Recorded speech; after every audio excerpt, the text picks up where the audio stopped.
Hello everyone, एकदमै धेरै धेरै स्वागत छ तपाईहरुलाई आजको यो अर्को भिडियोमा। र आज चाहिँ ड्युटीदेखि भर्खरै आएर नुहाइधुवाइ गरिसके पछाडि चाहिँ भात लिएर आएको छौं। अनि भातमा चाहिँ अब आजको कम्पनीको हालत अलि खराब छ, त्यही भएर यस्तो भात छ है। एकदमै अहिले चाहिँ गाह्रो छ हामीलाई जिउनको लागि। र यहाँ चाहिँ मैले मेरो लागि यति भात लिएर आएको छु है। अब यो भात सँगै खानको लागि चाहिँ म यहाँ हल्का लसुन केलाउँछु है। लसुन नखाइ नहुने अवस्था भयो। अनि तपाईहरु सबै ठिकै हुनुहुन्छ होला। नयाँ साथीहरु हुनुहुन्छ भने चाहिँ सब्स्क्राइब गरिदिनुहोस् होला। स्याउ पनि लिएर आएको छु। अनि लसुन चाहिँ यहाँनिर छ है। लसुन चाहिँ अब स्वास्थ्यको लागि पनि राम्रो हुन्छ नि त, त्यही भएर चाहिँ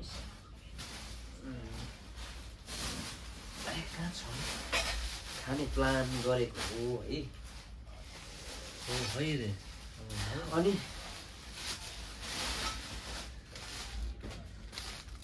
साथी चाहिँ अब अलिकति बिरामी छ है, परदेशमा अब बिरामी छ बिचरा।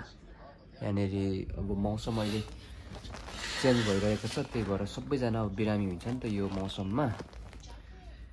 अनि अब चाहिँ खाएर उसलाई सुतिहाल्छ। दबाई पनि मसँग ज्वरोको दबाईहरू छ, त्यो दबाईहरू पनि उसलाई खुवाउने। अनि यो लसुनले पनि अलिक ठिक गर्छ होला नि त। कहिले छुट्टी होला नि? मेरो भोलि त छुट्टी हो भनेर चाहिँ दिँदै गरे हो।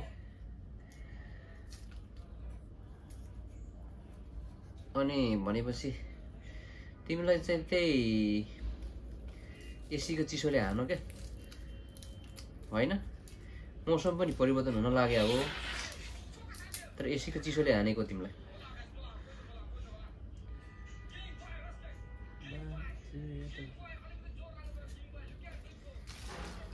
हुँदैन भन त।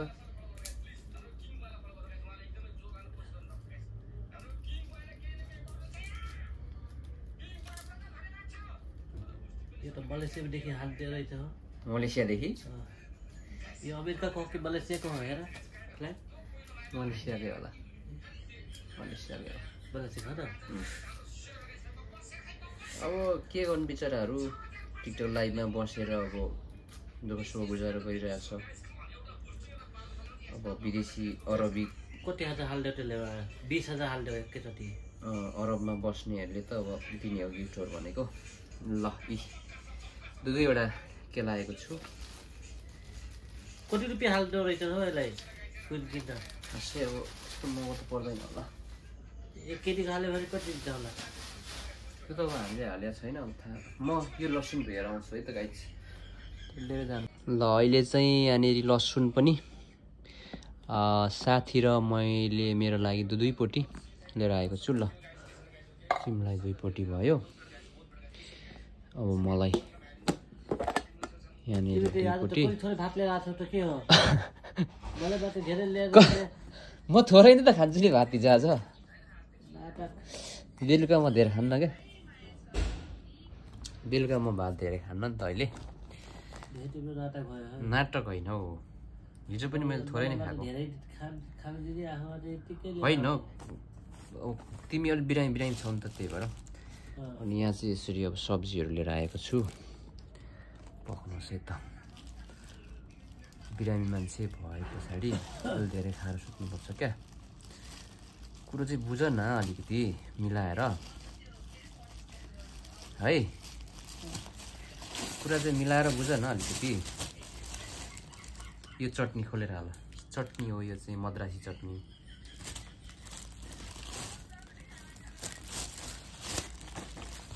यो सब्जी पनि खोलेर हाल।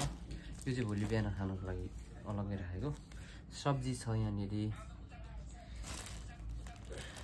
अनि त्यस पछाडि यो चाहिँ चिकनको झोल, चिकन खाऊ। यो चाहिँ राकेश भाइहरू ल्याइदियो खासमा चाहिँ, तर के चिकन अब आयो भने ठिकै छ, राकेश भाइले खानुहुन्छ। आएन भने अब भोलि त्यसलाई व्यवस्था गर्नु ल।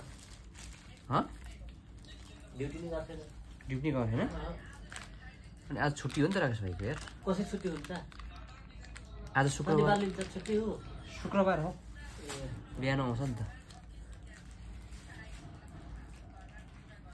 यो चाहिँ भोलि बिहान खाने हो यो भोलि बिहान खाने लौ त्यो झोल खाने छैन लौ मलाई त त्यो त्यही भयो भने खाइहाल्छु नि लौ चटनी खाना अनि तिमीले चिकन नखाएको ए एक पिस एकै पिस मात्रै खाएको यस्तै गर्छौ र त म चिकनै ल्याउँदिनँ त अनि कति पिस खान्छु त अनि 2 पिस खानु पर्दैन चिकन ल्याएपछि सबै मलाई मात्रै घिनाउँछ चिकन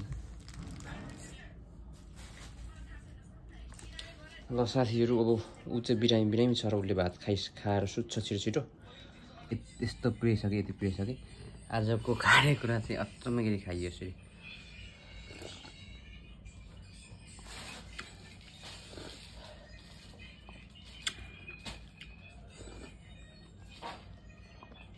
कहिले चाहिँ म यसरी खान्छु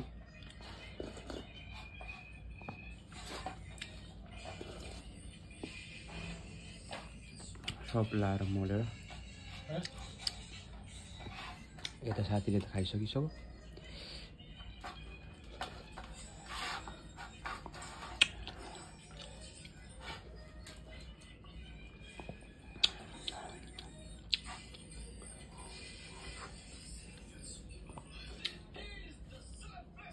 काहिरा छ राति काहिरा छ खै ऊ चाहिँ थाल्नुभएको अब मैले पनि खाइसकेँ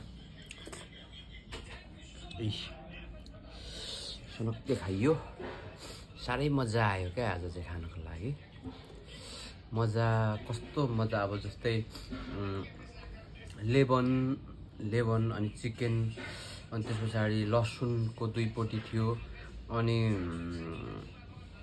सब्जी थियो थोरै अनि थोरै मद्रासी सब्जी थियो है बडो गजब भयो बडो गजब धेरै समय पछाडि चाहिँ यस्तो खानेकुरा खानु पाएको अनि मजाले खाइयो अब चाहिँ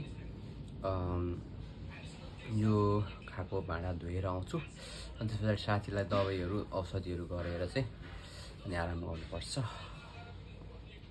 त्यही हो एकछिन पर्खिनुहोस् है त र अहिले चाहिँ भात खाइसकेर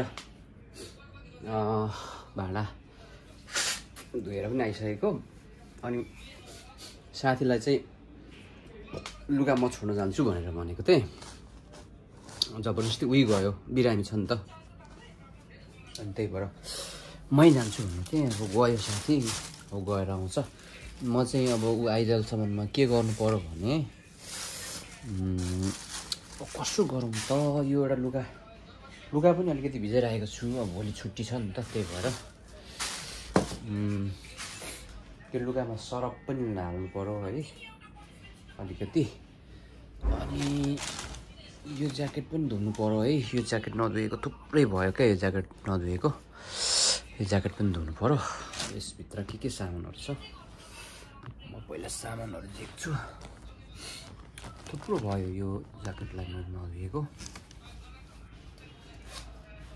यसलाई भोलि चाहिँ धुनै पर्छ मैले जसरी भए पनि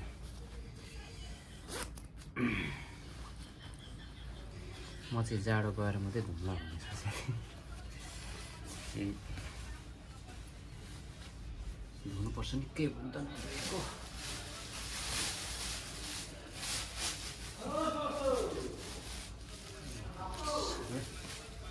म यो साबुन सरफ लगाएर आउँछु ल यसलाई म